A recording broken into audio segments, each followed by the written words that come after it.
Hey guys, how are you? My name is Kathleen Peterson. I've worked in youth ministry for the last about 25 years. So when I talk about the reason for my hope, that's kind of the framework that I want to put it into for you. When I was growing up, I was not a good girl.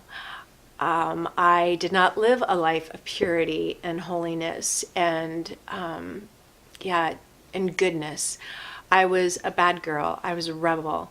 I was pretty much grounded all of 10th grade. Ask my mom. And I really caused my parents a lot of heartache. And I still apologize to them. So, Mom, if you're watching, and Dad, I'm sorry. I love you.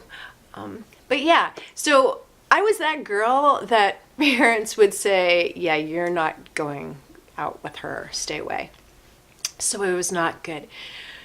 Flash forward to today, and here I find myself working for the church and married to someone who was recently ordained to the diaconate, permanent diaconate in the church.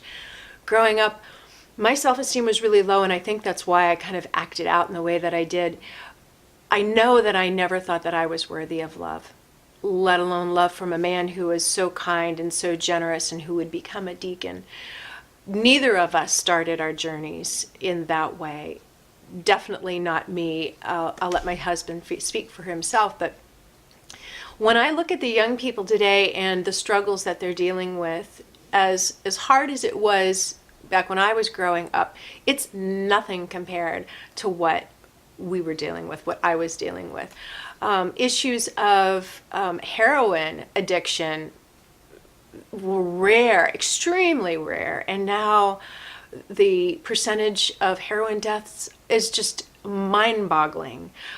Questioning one's sexuality would never have come up as a hot topic issue in a youth group or youth ministry when I was growing up.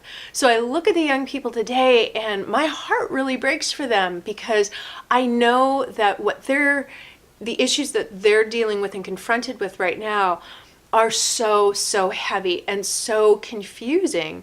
It's no wonder that so many have left the church, not only because of the misunderstanding for these issues. They don't have anybody to walk with them. They also don't have necessarily families who are rooted in faith to be able to pass that on. Now, here's the reason for my hope. I do have hope for today. As much as we hear of like, oh, yeah, today society is hell in a handbasket. I don't believe that. I just believe that right now we're really lost.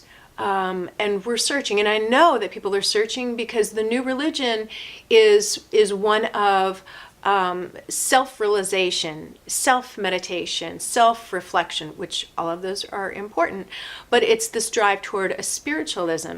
So people are searching, and we know that makes sense because we were created in the image and likeness of God. And as Augustine says, our hearts are restless until they rest in thee, meaning we are going to keep searching until we find really what our souls are longing for. The sad part is that a lot of people don't ever find somebody to accompany them in that path. Going back to my background, I was raised in a Catholic home. I went to Catholic schools. I went to religious education. I lost my way, but I always had my faith. And I always had a set of parents, and I know grandparents, and I know relatives that had gone before, who were praying for me and praying me through that brokenness and praying me through to help find solutions and to help find my path back to the Lord, which obviously I did. Thank you, Jesus. And Mom and Dad, I'm sorry that I caused you guys such grief. You didn't deserve that, but I'm grateful for you guys to have led me where I am at today, and also for a supportive husband. So, the reason for my hope, when I frame that in terms of the young church and young people in general, I do see hope for them. Because there was hope for me. That hope was in Jesus Christ. The hope was in Jesus Christ, though, flowing out through the prayers and through the sacrifices and fasting of parents who love me very much, and people that that I was surrounded by, that God placed in my life, that were helping me through. So for anyone that's out there that's struggling, there is great hope. Know that people are praying for you. Know that there is a God that loves you so very much, and he wants you back. He wants you back. He longs for you. He'll wait for you.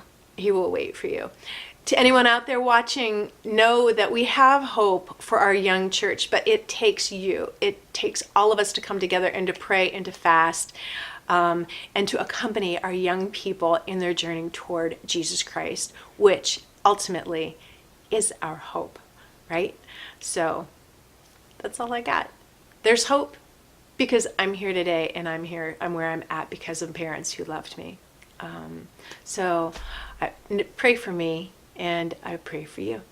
Thank you.